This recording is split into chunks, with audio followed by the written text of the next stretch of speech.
Hey, what's up everybody? Welcome back. I'm the Gerbil, and today we're going to talk about Sector 5 of Conquest 16. Thanks for tuning in. Shall we get started? I got my coffee. It's a midday recording, which is unusual for me. So let's do it, shall we? It's the final sector, which is not the easiest, I must say. Let's go ahead and take a look at the feats as always.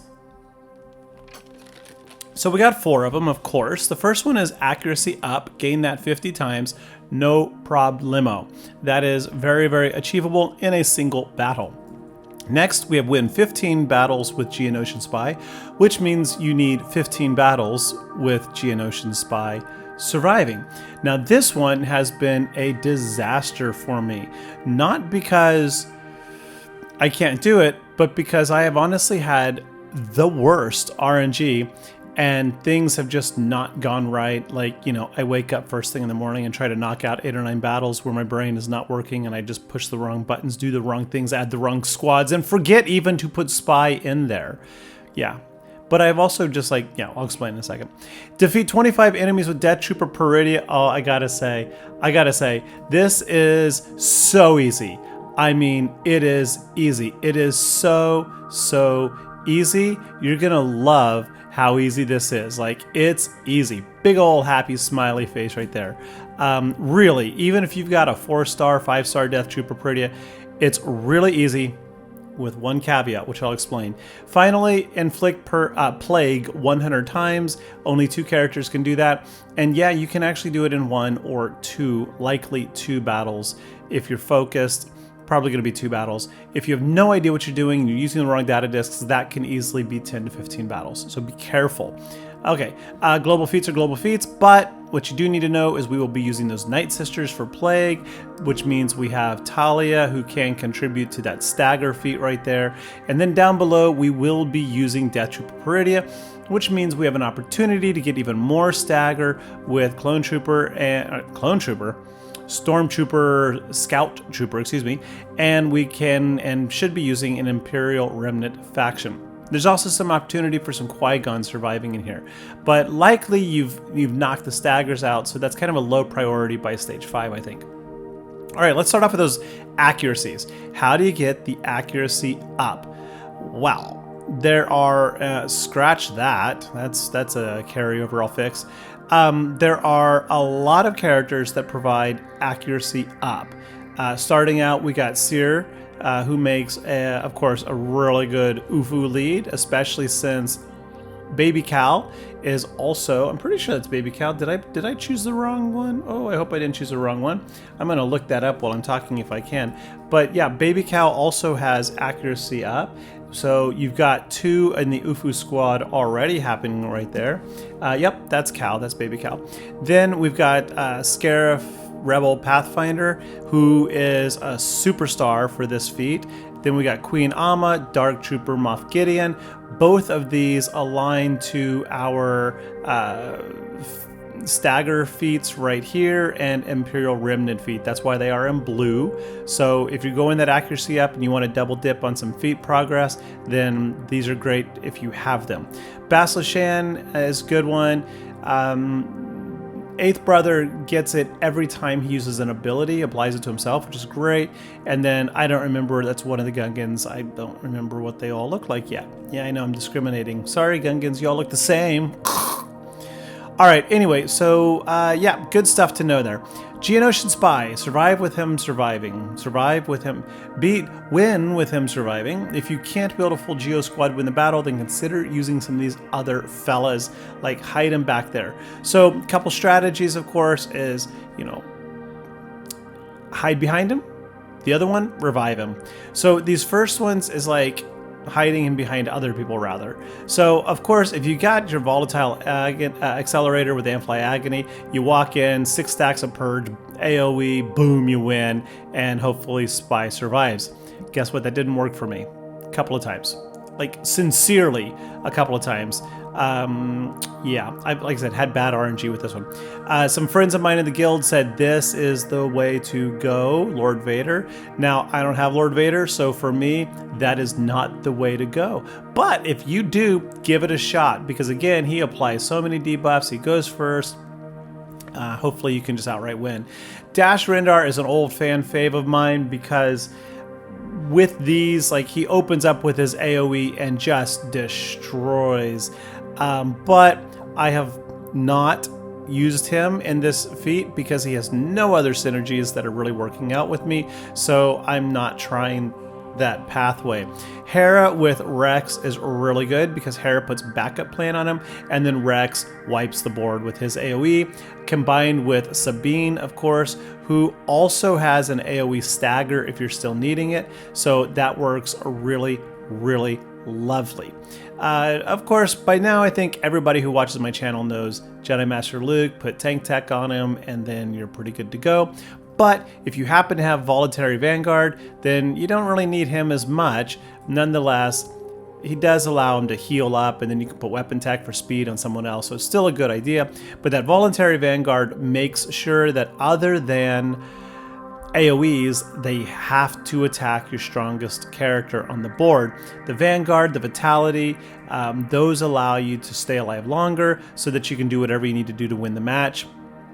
Of course, if you can get away with 4 Gungans, well then, you know, that's another global feat. Woohoo! Gungans! And then, of course, Qui-Gon is another global feat. Queen Amidala gives you stagger. So if you can hide behind her, fantastic. I don't remember, though, right offhand, does the Queen Amidala require all Galactic Republic to summon a handmaiden? And it turns out, yes, she does.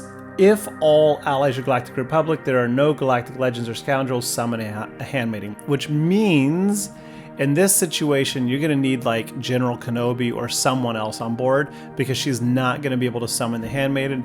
But of course, Padawan has a really big hammer. Qui-Gon needs to survive. She is going to give you the accuracy up. So there's lots of ways to double, triple dip in that route. Now, if you go for the revive route, again, if you are a longtime viewer of my channel, then you know by now that these 4 characters can revive anybody, and Hera can put backup plan on anybody.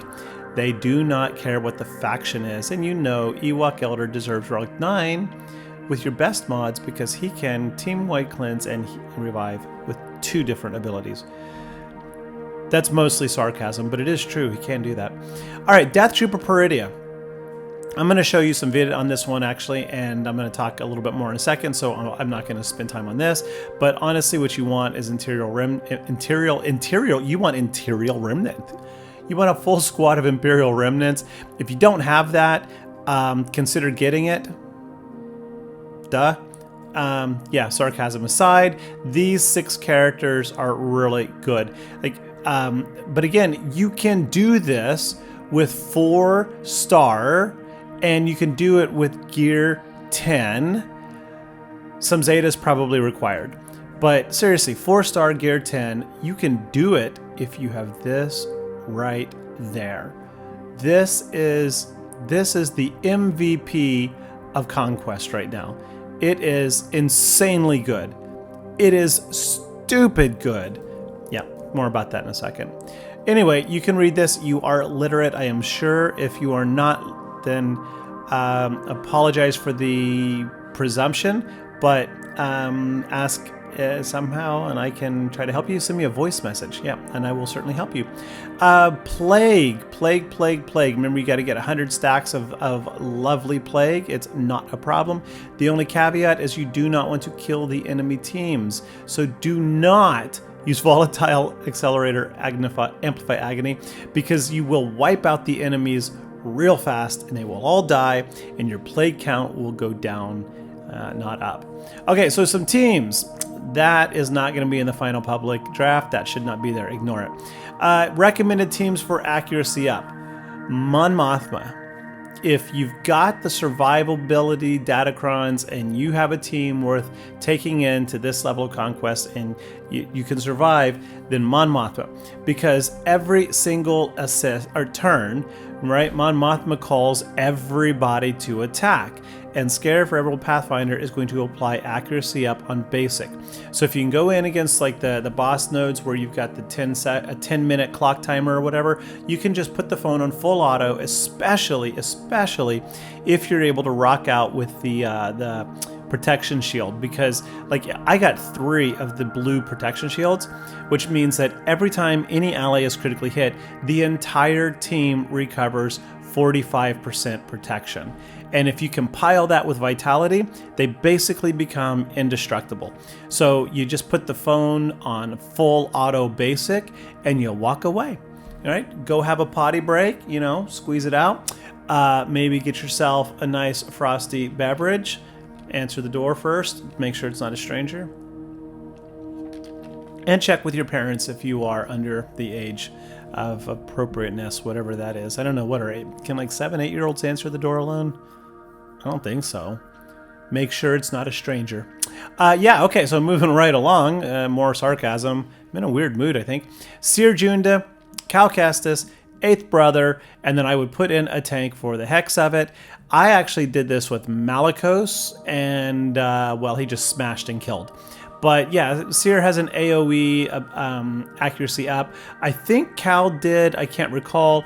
8th Brother does, of course, every time he takes a turn. So, yeah, you can actually rack up a whole lot of accuracy up right there. Probably in a typical 5-minute battle, you can do it if you're micromanaging. And then, of course, Imperial Remnants. Oh, and kills with Death Trooper Peridia. Need to add that right there. Kills with Death Trooper Peridia. So, yeah, how? Because accuracy up comes from Mr. Mafi Wafi Gideon in Dark Trooper armor, because he gives it to the whole team. So you get an AoE right there. Pretty snazzy stuff. Wow. Now that I'm recording, I see that I really have a lot of errors. He should be the yellow one. He should be blue. Oh, my goodness. So sorry for that in the video, folks. I promise the PDF, JPEG, whatever I put on Discord and the Patreon will be corrected. It really will. Okay, next up, Spy Survive. Spy Survive. This is what I ended up running with and had the best luck on it, with one exception that I did not include here, but I'll explain that. I completed my Moff Gideon Survives with this, but what would happen is even by putting tank tech on JML, what was happening is the enemies, like, just dumb luck. The enemies would open their first turn with an AoE and splat. And it was just really frustrating. So then eventually I took out Qui-Gon. I put in Ewok Elder because mine is Relic 9. I love my Murder Bears, so that I can revive him twice.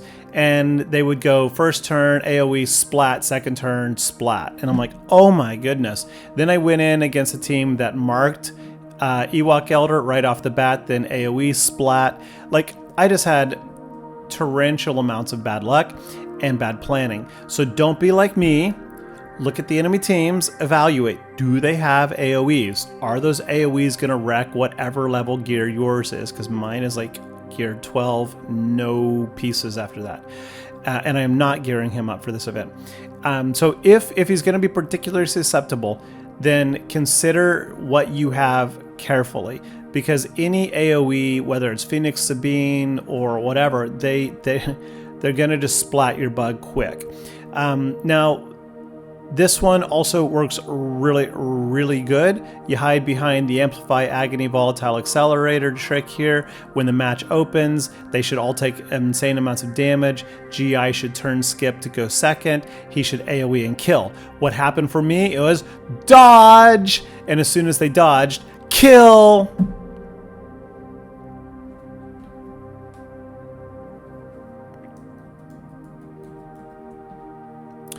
If you can run a full Geonosian squad, then fantastic. Power to you. Turns out for me, I have a General Kenobi squad on the first node, and what a lot of people don't realize is the power level of the enemies actually gets incrementally stronger the further across the node you go. So the furthest to the left is the weakest characters in that sector. The furthest towards the main boss are the most powerful. Their skill, their stats are increasing in percentage value as they go across. So on my first node, I happen to have a General Kenobi squad with no AoEs. I did not realize that until I had already lost 4 or 5 battles, and I was able to go in there with Geonosians using the VA Amplify Agony with Weak Spot and Vitality and crush. It's been good to. However, I don't know the names of them because I don't have them. There are a couple of data discs that boost your squad based on the summon. So like one of them says whenever your summoned ally is dealt damage, your whole team gains 20% offense stacking until the end of their next turn. Now that is really, really nice because if you've got like Vitality on there and that the summoned brute gets hit 10-15 times before you take a turn, maybe like Mon Mothma, they all swarm attack it, they hit it 5 times, they summon the rebel trooper, now they're hitting it 6 times, then you're going to be gaining 200-300% offense, and then, you know, Spy is one-shotting anything, and I mean, it's great. It's sincere damage. There's another one that when the summon, I don't know if it takes damage or dies, then the entire squad gains up to, I think, 100% defense. And that's a B. That's a B as in boy. Defense. And that is really, really solid also, and will help you keep your spy alive. So, now then, the one that most people are likely to struggle with is Dark Trooper Peridia kills. How is this playing? How is this working? Well, to answer that, let's shift to some footage, shall we? So this is, I'm going to hide myself for a moment. These are the data discs that I ran. So you can see I got my Voluntary Vanguard, which is going to force the AI to attack Stormtrooper, who's at Relic 7 on this squad. I've got Protection Shield, which does absolutely nothing for this squad, and I was like, not thinking when I had all 3 of them applied, using up 6 data capacity. Why? Because Enoch stops crit chances or critical hits, so you're never going to be critically hit, which means you're not going to recover that protection. Vitality is really, really, really useful. Not essential, but really useful. Since they're going to be forced to go against your toughest guy, you make your toughest guy even tougher, and, well, you can, like, knock him out pretty quick. Okay, moving on from here. I had... let's see if I... Oh, this is going to be really hard. I had double Ruthless Offense, and then I had Weak Spot, which we can see right here. So whenever an enemy falls below 100% health, the whole team gains 10% stacking times 2, 20% stacking offense. Now, you actually want that. Yeah, Weak Spot is way better long run, but this is going to ramp really fast once you get your enemies down below that margin where you can like whittle them down below 100% health, then change targets and rinse and repeat. Let them heal, hit them again. Let them heal, hit them again. Let them heal, hit them again. And so every time you just go, hey, over here, 20% offense, thanks, and change target, 20% offense. Oh, he healed, go back, 20% offense. And so your offense begins to ramp like at an insane rate. It's stacking, it's not exponential, but it is insane. So here's the squad I used. You can see I do have all the Zetas. I do have a Relic 8 Scout Trooper, that was for the indoor raid, and I have a Relic 7 Stormtrooper with mediocre modding at best. Like, really, his mods are terrible. But look at the stamina even. I'm at 24% stamina. 24, 24, 35 on Death Trooper, 24 on everyone else. We are at 4 stars, 5 stars, and 5 stars. I actually did this with 4 stars, but went ahead and upgraded them later. So here we go. The battle begins, and what you want to do is I'm going up against the Phoenix squad because the Phoenix... They're notorious in Conquest for attacking 30 times in a row, but that's only if they land a critical hit. And against Enoch, they cannot land a critical hit, so they will attack once and they are done. What I like about them is that they heal each other, and Hera has backup plan. So if you pay attention and you get the opportunity, take out the enemy with backup plan, they revive, it's an extra kill opportunity. Nonetheless, this is slow and grindy. Remember, I'm at 24% stamina. you just want to spread the debuffs as much as possible. So like Death Trooper Peridia, you really want to use his second special. It will spam the board with like 10, 12 debuffs. And then whenever you attack, for each debuff, for each one of those debuffs, like right here, we can see we've got 3 on Ezra, 3, 6, 9, 12, 15 debuffs. Merely attacking weak spot is going to give you 2% offense per debuff. So that is 15 debuffs times 2, 30% offense stacking. Now, I think it also counts the debuffs on your own team as well, because I'm pretty sure it says for all debuffs, not on debuffs on enemies. So if it's on all players, characters, that's even better. So you ramp that up, and in the beginning, let's see if we can see one of my first shots here. We're gonna hit, we're gonna go over here and hit on somebody. Okay, see, like we're hitting for 2,000 damage on Hera. There was another 2. She's healing. I don't see. I'm just scrambling too fast here, scrolling, whatever. 19 on Kalen. Now, what happens though, because of that rampage, look at that. These are 24% stamina. And now you can see we're hitting for 6 figures. So, okay, here's where the stuff gets good, right? So you can see I've been very careful not to kill anyone. I've got their health down into the red, and then I've got my AoE right here. And as soon as we hit that AoE, let's mute that, the AoE goes out, and boom. Just like that, we got 3 kills with Death Trooper Peridia. We had a backup plan on one of them, so they got back up. And then we try our best not to kill anyone. We are waiting for Death Trooper Peridia to come back around, and it looks like, I'm pretty sure we got it somewhere in there. Yep, here we go. Death Trooper Peridia, he's going to get at least Zeb, so 4 kills. Now, if you can line it up, I stupidly used the middle one, the first special early.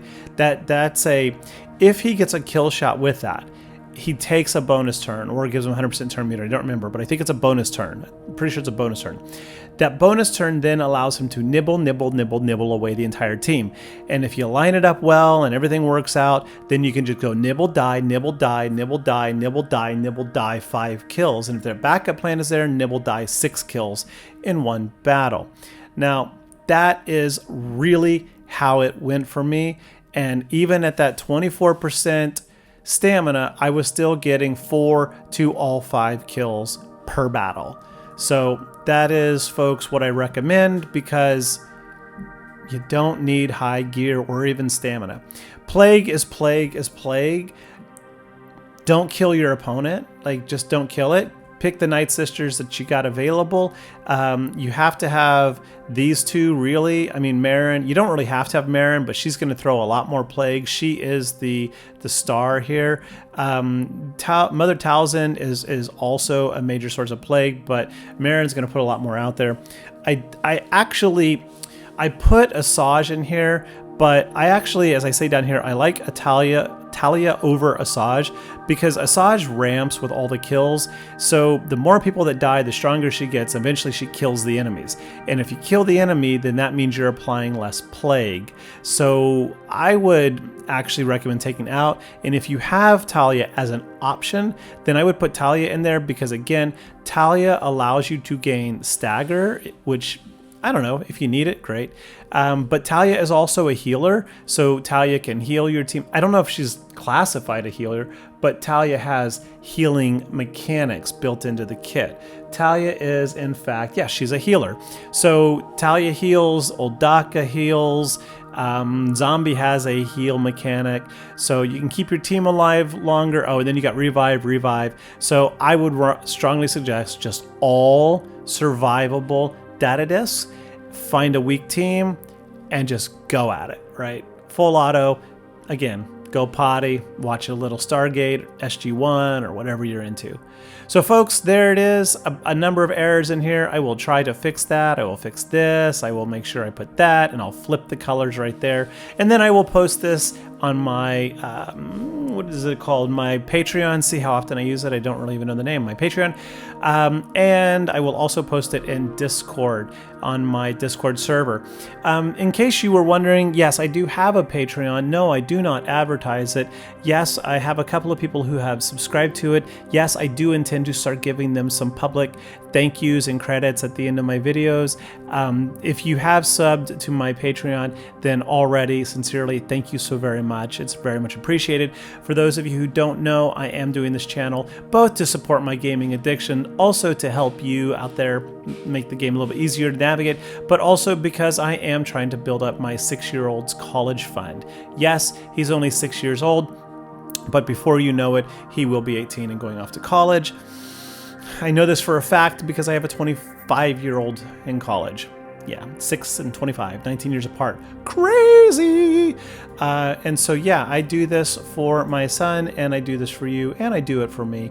So do push that like and the subscribe, and I would very much appreciate it. And then if you see something else I got wrong on here, please let me know. And if you've got a comment or a team suggestion that might help other people, put it in the comments down below. I appreciate it. They will too. Anyway, thanks for watching. I'll catch you later on the tables. Bye-bye.